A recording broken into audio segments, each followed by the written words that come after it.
जी बेटा, मैं बोला ही नहीं था तो आपको कैसे आवाज आएगी? आप मुझे कैसे सुन सकते हैं? मैंने पहले मैसेज में पूछा कैन यू हियर मी, तो फातिमा जफर कह रही है जी सर, यस सर। मैं बोला ही नहीं था, मैं तो बोला ही अब हूँ। अगर मैं बोल ही नहीं रहा था तो आपको कैसे आवाज आएगी? तो अब आ रही है जी आवाज आपको? अब आप मुझे सुन पा रहे हैं? मैसेज पे बता दिया करें। चले कोई बात नहीं है। फातिमा सर, किस तरह का साउंड आ रहा है पीछे से? फातिमा जफर मुझे बताएगी बेटा किस तरह का साउंड आ रहा है? मेरी आवाज के साथ साथ और क्या साउंड आ रहा है आपको? सर जब आप नहीं बोल रहे थे तो उस वक्त वो किसी बच्चे के रोने का साउंड आ रहा था। अच्छा अच्छा, वो नीचे मेरी बेटी रो रही है, उसने कोई ना कोई रफ्फड़ डाला होगा। वो बहुत रफ्फड़ डालती है। चलें, खैर। सो अभी हम लोग नेक्स्ट प्रोग्राम की तरफ मूव करते हैं जी। प्रोग्राम लिखें आप लोग, नेक्स्ट प्रोग्राम लिखें। मैं आपको लिखवाता हूँ program. Write a program, write a program that calculates, write a program that calculates, write a program that calculates x raised to power y. Write a program that calculates x raised to power y. x की power y जिसको कहते हैं, कि हमें एक ऐसा programme लिखना है जो कि x की पावर y कैलकुलेट करके हमें डिस्प्ले करवाएगा। जी बेटा, नोट किया सबने? सबने नोट कर लिया? इसको रिपीट करूं? Write a program that calculates x raised to power y, means के x की पावर y फाइंड आउट करनी है। x एक नंबर है, इसी तरह y एक दूसरा नंबर है। x एक नंबर है, इसी तरह y एक दूसरा नंबर है। तो हमें x भी यूजर से लेना है और y भी यूजर से लेना है। हमें x भी यूजर से लेना है और y भी यूजर से लेना है। तो हमें इन दोनों नंबर्स को इस फॉर्म में प्रोग्राम में लिखना है कि x की पावर y फाइंड आउट हो जाए। तो अभी मैं यहाँ पर एक नया प्रोग्राम लिखने जा रहा हूँ जी। आप लोग देखिएगा कि x टू पावर y कैसे फाइंड आउट होती है। अब x टू पावर y से मुराद क्या है? x टू पावर y से मुराद आप लोगों को पता है जी कि x टू पावर y से क्या मुराद होती है। हम एक नया प्रोग्राम लेते हैं।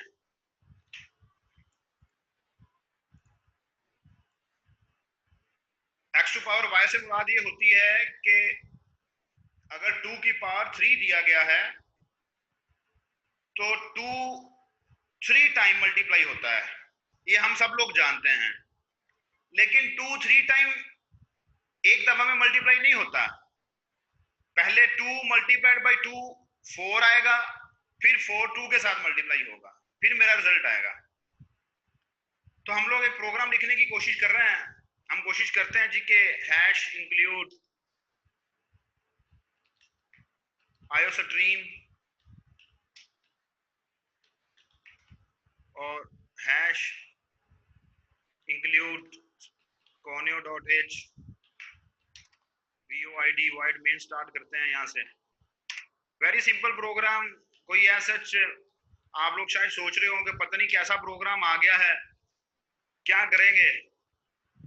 एक तो हमें यहाँ पर एक वेरिएबल डिक्लेयर करना है x, एक दूसरा वेरिएबल डिक्लेयर करना है y, एक हमें वेरिएबल डिक्लेयर करना है i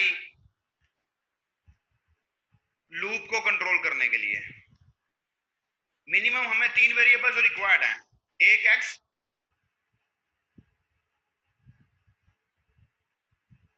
एक y, एक i हमें लूप की आइटरेशंस को कंट्रोल करने के लिए चाहिए। और यहां हम सेमीकोलन लगा लेते हैं। फिर हम लोग यूजर से x और y की वैल्यू पूछते हैं। Enter value for x,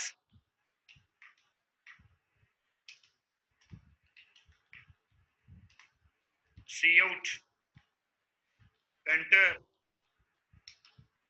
value for y. अब हम लोग अपनी आउटपुट स्क्रीन के ऊपर जब यूजर हमसे वैल्यू पूछेगा, जो पहली वैल्यू एंटर करेंगे वो एक्स में जाएगी, क्योंकि पहले सीन के साथ एक्स लिखा गया है। और जब वो हमसे दूसरी वैल्यू पूछेगा वाई के लिए, जो वैल्यू हम लोग एंटर करेंगे वो वाई में जाएगी, क्योंकि दूसरी सीन स्टेटमेंट के साथ वाई लिखा गया है। अब यहां से हम लोग वाई लूप स्टार्ट करते हैं। वाई लूप आई हमारे पास कब तक चलेगा? मुझे बताएं, आई ने कितनी दफा चलना है? आप सोचें आई ने कितनी दफा चलना है, कितनी आइटरेशन होनी है, तब तक मैं आई की वैल्यू 1 इनिशियलाइज करता हूं। जी, आई ने कितनी दफा एग्जीक्यूट होना है या लूप ने कितनी दफा चलना है, आप लोगों ने सोच लिया होगा। सर वाई टाइम ही वाई आएगा। जी, वाई टाइम आई चलेगा, क्योंकि अगर हम लोग पावर 3 देते हैं बेटा, तो 3 टाइम मल्टीप्लीकेशन होती है 2 की, 2 मल्टीप्लाइड बाई 2 मल्टीप्लाइड बाई 2। अगर हम लोग 5 देते हैं तो 2 multiplied by 2 multiplied by 2 multiplied by 2 multiplied by 2 means 5 time 2 जो है वो मल्टीप्लाई होता है। सो y कंडीशन में y आएगा, क्यों? y टाइम्स आपके लूप ने चलना है, i ने y टाइम चलना है ताकि उतनी दफा आपकी मल्टीप्लिकेशन हो जाए। तो हम लोग यहाँ आते हैं और यहाँ आगे कहते हैं जी कि जब तक i जो है वो less than equals to y है, तब तक आपका लूप चलेगा। और लूप के अंदर करेगा क्या? लूप के अंदर मल्टीप्लिकेशन करेगा। कैसी मल्टीप्लिकेशन करेगा लूप के अंदर? और मल्टीप्लिकेशन करेगा कैसे? x को मल्टीप्लाई करना है ना हमने, x को y टाइम्स मल्टीप्लाई करना है, क्योंकि x की पावर y चाहिए हमें। सो जब भी प्रोडक्ट फाइंड आउट करते हैं, हम लोग जब टेबल का प्रोग्राम कर रहे थे तो हमने कहा था कि जब भी हमें इस तरह नंबर ऑफ डिजिट्स या नंबर ऑफ वैल्यूज उनको प्रोडक्ट करने की जरूरत होती है, तो हमें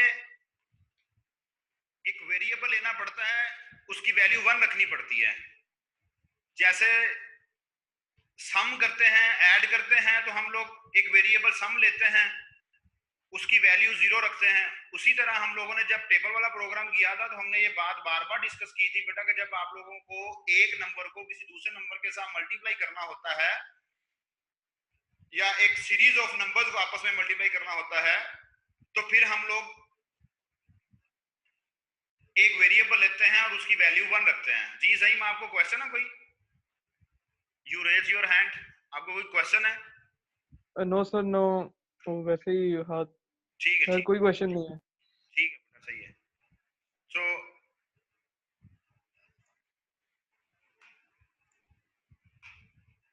अब यहां पर हम लोग क्या लिखे हैं? हम यहां लिखेंगे RES equals to RES multiplied by x। उसके बाद क्या करें? i को प्लस प्लस करें। डॉक्टर भी लेना थी, रखे ही होए ਇਹਨਾਂ ਨੂੰ ਤਾਂ ਨਹੀਂ ਸਮਝ ਆਉਂਦਾ ਤੁਸੀਂ ਫਿਰ ਵੀ ਕੀ ਹੋ।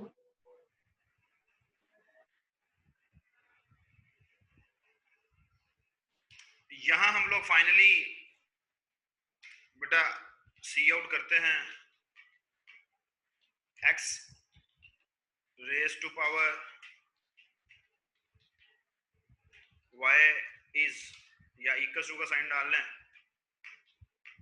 That is RES and here comes get character. जी उमैमन अब आ रही है आवाज आपको? यार गेट करैक्टर के बाद हम लोग इसको बंद कर देते हैं अपने प्रोग्राम को।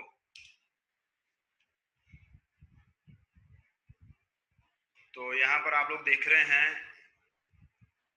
कि आप लोगों के पास हमारा प्रोग्राम कंप्लीट हो गया है। अब हम इसको रन करके देख रहे हैं। अब हम इसको रन करके देखते हैं कि क्या आउटपुट आती है। x की वैल्यू देते हैं हम लोग 2, y की वैल्यू देते हैं हम लोग 3। अब 2 की पावर 3 क्या रिजल्ट आता है? 2 की पावर 3 से क्या रिजल्ट आता है बेटा, जरा चैट में मुझे बता दें। 8 आता है ना, तो हमारा 8 रिजल्ट आना चाहिए। अगर 8 रिजल्ट आ रहा है इट मींस कि हमारा प्रोग्राम ठीक है। अगर हमारा रिजल्ट 8 नहीं आता तो इसका मतलब है कि हमारे प्रोग्राम में कोई ना कोई मिस्टेक है। तो यहाँ पर अभी चेक करते हैं कि 2 की पावर 3 का हमारे पास क्या रिजल्ट आता है। एंटर करते हैं और हमारे पास 8 ही रिजल्ट आ रहा है। दोबारा से रन करते हैं किसी और वैल्यू के लिए। थोड़ा सा मैं यहाँ पर चेंज करता हूँ ताकि हमें थोड़ा सा क्लियर हो जाए। यहाँ पर वैल्यू साइन इक्वल्स टू का साइन डालते हैं यहाँ, ताकि थोड़ा सा हमारे पास एफिशिएंटली वो हमें नजर आए कि क्या लिखा हुआ क्या नहीं लिखा हुआ। अब दोबारा से रन करते हैं प्रोग्राम को। कंट्रोल F9, x की पावर 2 देते हैं, y की पावर 7 देते हैं। 2 की पावर 7 क्या है, y की वैल्यू 7 देते हैं। 2 की पावर 7 क्या वैल्यू आती है, क्या आउटपुट आती है?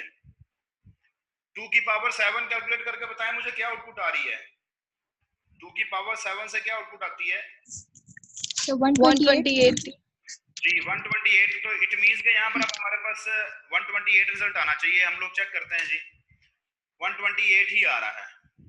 अभी आप लोग इसको किसी और नंबर की पावर के लिए चेक कर लें। जस्ट लाइक हम चेक करते हैं जी 5 की पावर 3 है तो दैट मींस 125, तो हियर कम्स 125। फिर हम लोग किसी और नंबर के लिए चेक करना चाहते हैं, 3 की पावर 3 कर लें, दैट मींस 27, तो हियर कम्स 27।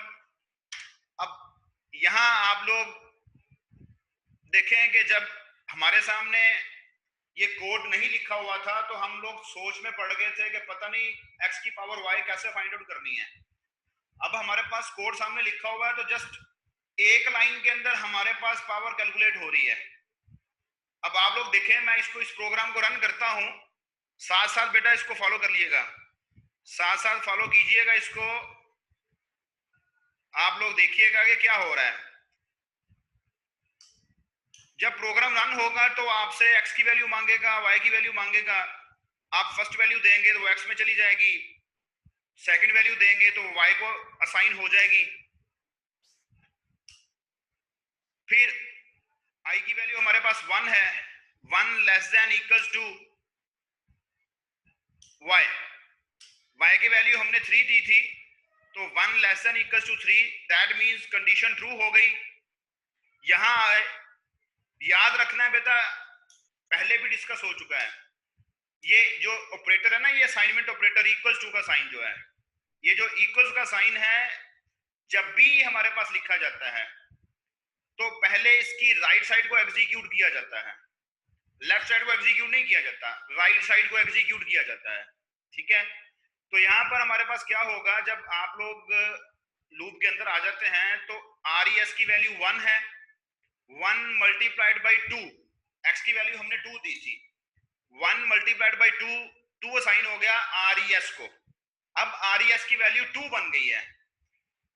उसके बाद यहां आ जाएगा, i की वैल्यू 2 हो जाएगी, यहां से लूप यहां जाएगा, 2 less than equals to 3, y की वैल्यू 3 है। मैं बार बार हर स्टेप पर बोल रहा हूं लेकिन ये आपको याद रखनी चाहिए। 2 less than equals to 3, condition true हो जाएगी, वापस इधर आ जाएगा। RES की वैल्यू 2 थी लास्ट स्टेप में, 2 मल्टीप्लाइड बाई 2 4 हो जाएगा, 4 असाइन हो जाएगा RES को। अब RES की वैल्यू हमारे पास 4 आ जाएगी, यहां आ जाएगा, i की वैल्यू 3 हो जाएगी, 3 इक्वल्स टू 3, कंडीशन ट्रू है।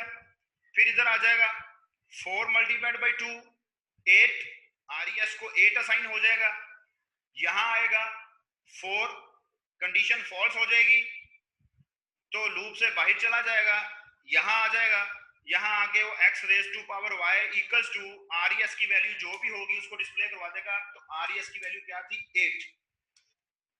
मैंने आपको बताया था आप लोग अपने प्रोग्राम को यूं भी चेक कर सकते हैं, मैंने आप लोगों को बताया था आप लोग खुद से अपने प्रोग्राम को अगर चेक करना चाहते हैं बेटा तो आप लोग यहां से अपनी विंडोज ओपन कर लें।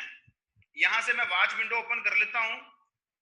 वॉच विंडो में आप लोग देख सकते हैं कि हम लोग मल्टीपल वेरिएबल्स को चेक करते हैं। उसका तरीकाकार क्या है कि वॉच विंडो ओपन कर लें, यहां क्लिक करें, ये जो डॉट साइन बना हुआ है यहां क्लिक करके एंटर की प्रेस करेंगे तो ये आ जाएगा आपके सामने।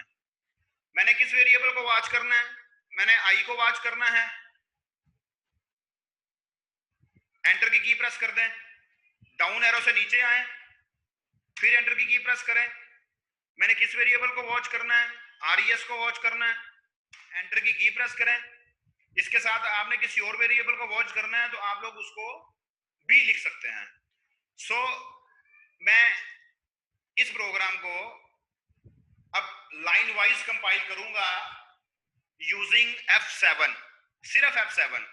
इसके साथ कंट्रोल प्रेस नहीं करना, जस्ट F7। नॉर्मली आप F7 प्रेस करेंगे, लेकिन जब आप लोगों का कंट्रोल सी आउट स्टेटमेंट पे जाएगा ना, फिर आप F8 प्रेस करेंगे।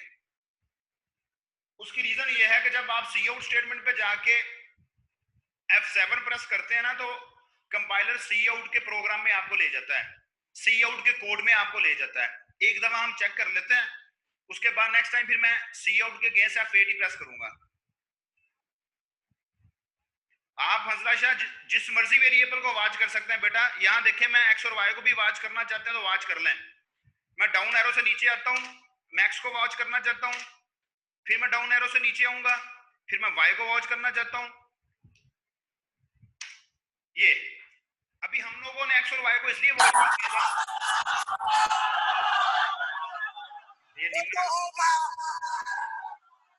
ये निमरा बेटा आपको क्या हो गया है?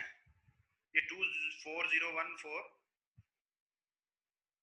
तो अब देखें दोबारा से, एक्स और वाई की वैल्यू में चेंजेस नहीं आ रही ना कोई भी, दैट्स व्हाई हमने उसको वॉच नहीं किया था।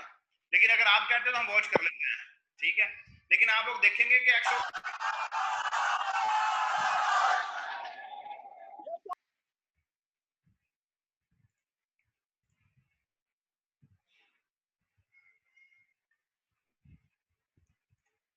चलें, ये आउटसाइडर है। ये कौन सा आउटसाइडर है? इसको डिलीट कर देते हैं फिर हम लोग। जी शिराज, ये आउटसाइडर है। शिराज मैसेज पे बता दें, मैंने सबको म्यूट कर दिया है, मैंने सबको म्यूट कर दिया है। आप मुझे शिराज, ये आउटसाइडर है, इसको हम लोग रिमूव कर देते हैं फिर। जी जी यार, ये आउटसाइडर है बेटा।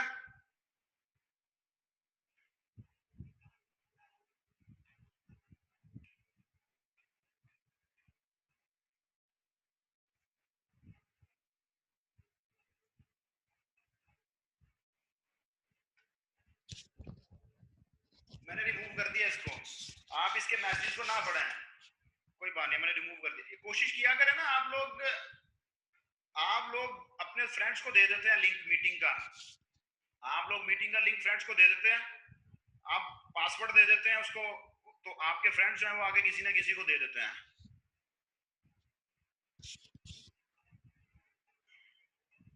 चले बेटा, अगर अरहम कोई है वो पढ़ रहा है तो कोई बात नहीं है, उसको पढ़ने दें। अगर कोई बच्चा आउटसाइडर ज्वाइन करता है, अगर उसको पढ़ने की नीयत से ज्वाइन कर रहा है तो कोई रीजन नहीं है। अगर कोई बच्चा पढ़ने की नीयत से ज्वाइन कर रहा है ना बेटा, तो हमें कोई प्रॉब्लम नहीं है, वो खामोशी के साथ पढ़ता जाए, कोई बात नहीं है, ठीक है जी। अब आवाज आ रही है जी सबको?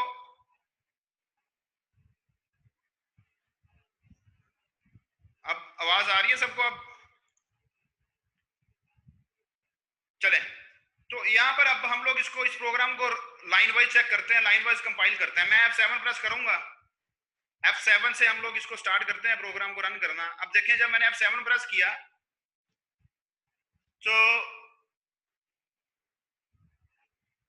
वाइड मेन से प्रोग्राम स्टार्ट होता है, ये हम लोग जानते हैं। दैट्स व्हाई मैंने F7 जब प्रेस किया तो आप लोगों के पास ये मेन से स्टार्ट हो गया। अब हम F7 प्रेस करते हैं, क्लियर स्क्रीन के फंक्शन पे मूव कर गया। क्लियर स्क्रीन का फंक्शन बैकएंड पे अपना काम करेगा, आउटपुट स्क्रीन को क्लियर कर देगा।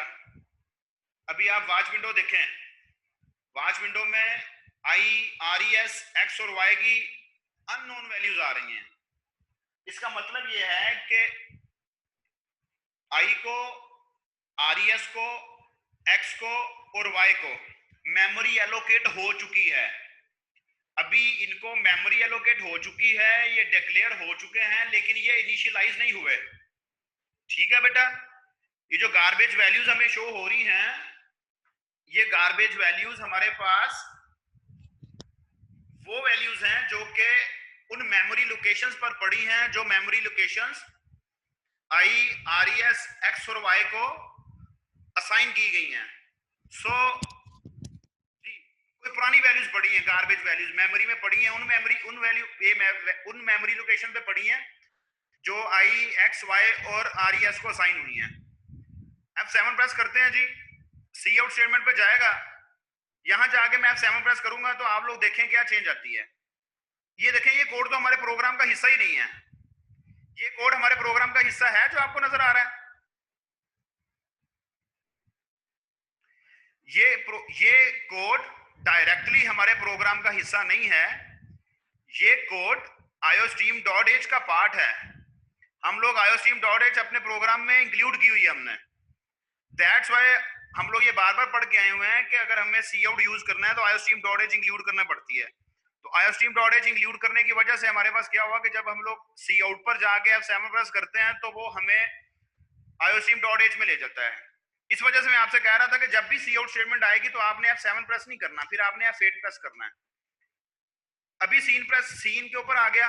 अब मैं F7 प्रेस करूंगा, मुझसे x की वैल्यू मांग रहा है, मैंने x की वैल्यू दे दी 5 वैल्यू देके मैं एंटर करूंगा। अब आप वॉच विंडो में देखें जरा, वॉच विंडो में चेंज नजर आ रही है बेटा।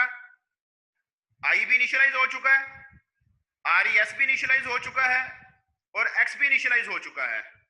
x की वैल्यू अभी हम 5 दे के आए हैं जी। तो अभी हम लोग यहां पर F8 प्रेस करूंगा ताकि ये सी आउट के कोड में ना जाए। सीन F7 प्रेस करता हूं, वो मुझसे y की वैल्यू पूछ रहा है, मैं y की वैल्यू 3 देता हूं, एंटर करूंगा। जी बेटा हंसला शाह, अब आप y को देख रहे हैं कि y भी इनिशियलाइज हो चुका है 3 के साथ, y भी 3 के साथ इनिशियलाइज हो चुका है। फिर मैं यहां आके F7 प्रेस करता हूं। अब आप i की वैल्यू को भी देखेंगे और आर ई एस की वैल्यू को भी देखेंगे जी। आर ई एस की वैल्यू चेंज हुई है,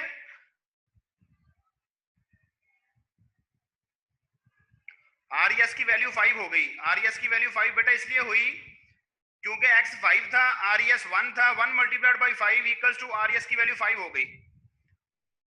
अब देखिएगा नेक्स्ट, i की वैल्यू 2 हो गई i प्लस प्लस की वजह से, और वापस लूप की कंडीशन में चला गया। वहां जाके 2 लेस देन 3 कंडीशन ट्रू हो जाएगी, आप फिर यहां आ जाएंगे और ये आप लोगों के पास लाइन वाइज उसकी एग्जीक्यूशन है। और एट द एंड आपकी कंडीशन फॉल्स होगी तो आप देखेंगे कि यहां से वो डायरेक्टली सी आउट स्टेटमेंट पे चला जाएगा। यहां से वो डायरेक्टली सी आउट स्टेटमेंट पे चला जाएगा। अब यहां जाके मैं F8 प्रेस करूंगा तो वो मुझे आउटपुट दे देगा जी। आउटपुट शो हो रही है बेटा? मैंने आप सबको म्यूट कर दिया हुआ है ताकि कोई और शरारती ना आए और हमें डिस्टर्ब ना करे। आपको 125 आउटपुट शो हो रही है। आप मुझे चैट में रिस्पॉन्ड करते हैं, शाबाश। हाँ मुझे चैट में रिस्पॉन्ड कर दें बेटा। आपको रिजल्ट शो हो रहा है सबको और क्लियर है सबको? किसी को कोई क्वेश्चन है तो पूछ लें। किसी को बेटा कोई क्वेश्चन है तो शाबाश पूछ लें। किसी को कोई क्वेश्चन है तो शाबाश पूछ लें। अब यहां पर यहां देखें कि हमने i++ अपने कोड में यूज नहीं किया।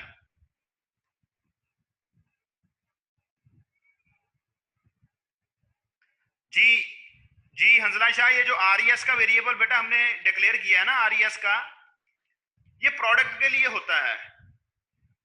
आपको प्रोग्राम के अंदर एक सीक्वेंस देना होता है। फॉर्मूले की समझ नहीं आई? कौन से फॉर्मूले की समझ नहीं आई? ये वाले फॉर्मूले की? हंसला शाह का भी यही क्वेश्चन है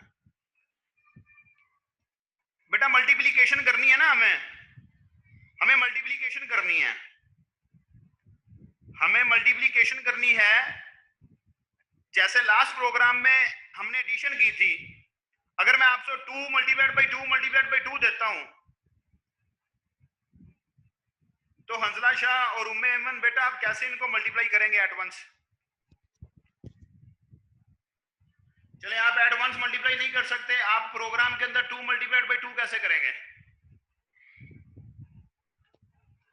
आप सोच रहे हैं कि 2 मल्टीप्लाइड बाई 2 ऐसे होगा,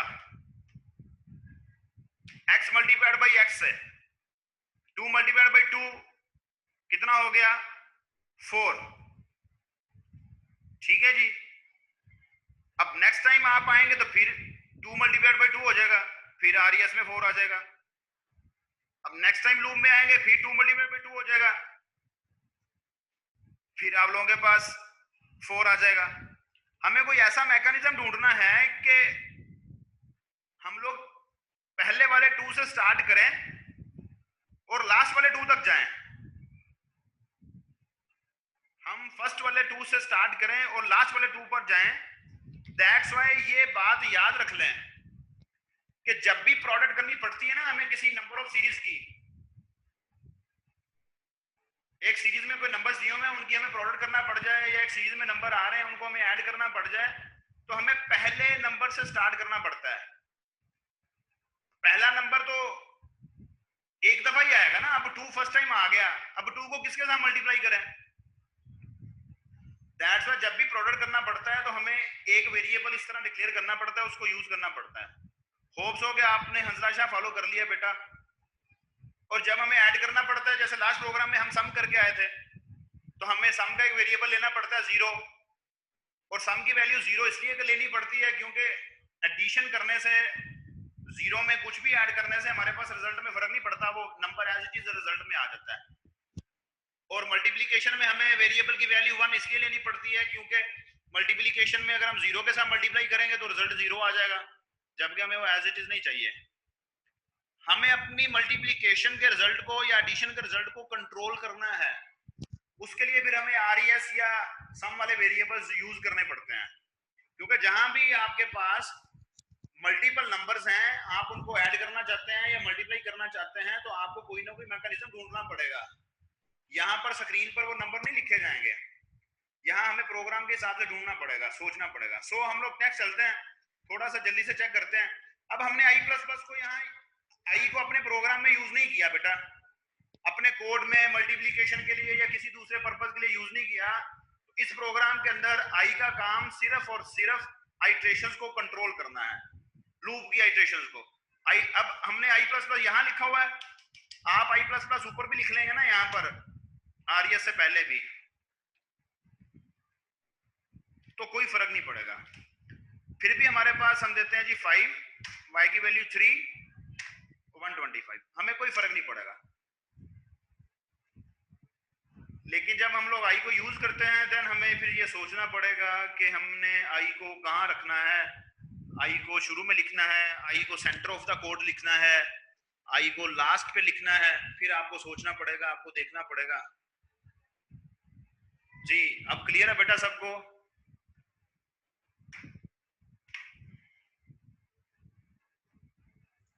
मुस्तंसर जो है, उम्मेमन आपका क्वेश्चन ठीक है। अगर इंक्रीमेंट नहीं करते, अगर इंक्रीमेंट बेटा नहीं करेंगे तो आई की वैल्यू क्या रहेगी? उम्मे एमन बताएगी चैट में, मुझे चैट में बता दे, अगर हम आई की वैल्यू में इंक्रीमेंट नहीं करते तो आई की वैल्यू क्या रहेगी?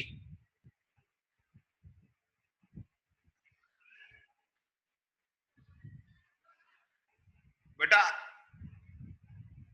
इतना टाइम लगाओगी बताने में तो फिर काम खराब हो जाएगा। अगर आप इंक्रीमेंट नहीं करेंगे तो आई की वैल्यू तो हमेशा 1 रहेगी, और अगर आई की वैल्यू हमेशा 1 रहेगी तो 1 हमेशा 3 से लेस रहेगा। उम्मे अमन फॉलो कर रही है बेटा आप? अगर आई की वैल्यू हमेशा 1 रहेगी तो फिर 1 हमेशा 3 से लेस रहेगा, तो फिर हमेशा कंडीशन ट्रू हो जाएगी, और अगर हमेशा कंडीशन ट्रू होगी तो प्रोग्राम आपका इंफिनिटी में चला जाएगा। ठीक है, क्लियर हुआ बेटा उम्मे अमन? अगर आई की वैल्यू में इंक्रीमेंट या डिक्रीमेंट नहीं करेंगे तो आई की वैल्यू तो हमेशा आपके पास 1 लेस देन 3 रहेगा। आई की वैल्यू 3 है ना?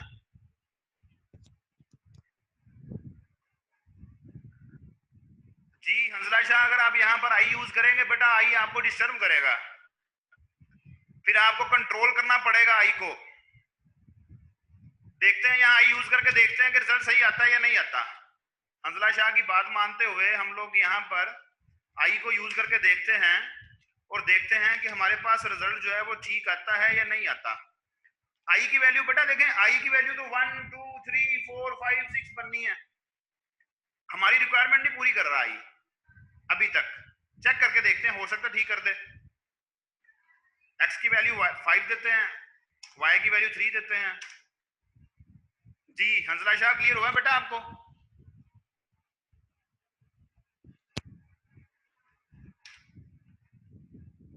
यहां भी आई कर लें। आई हमारी रिक्वायरमेंट नहीं पूरी कर रहा बेटा इस प्रोग्राम में, आई की हमें जरूरत नहीं है। ये लें x raise to power y equals to 1। आई हमारी रिक्वायरमेंट ही फुलफिल नहीं कर रहा, ठीक है, हमें जरूरत नहीं है। हो सकता है कि मैं प्रोग्राम को इस वे में सेट कर लूं कि मैंने आई को ही यूज करना है, तो मैं आई के अंदर कोई चेंजेस ऐसी करूं कि मेरे पास आई को यूज करके मैं कर लूं, लेकिन वो तो डिपेंड करता है ना कि हम लोग क्या कर रहे हैं आई के साथ। सो हमारे पास, हमने अपने प्रोग्राम के हिसाब से सोचना है बेटा, हमने अपनी रिक्वायरमेंट के हिसाब से सोचना है कि हम क्या कर रहे हैं क्या नहीं कर रहे हैं।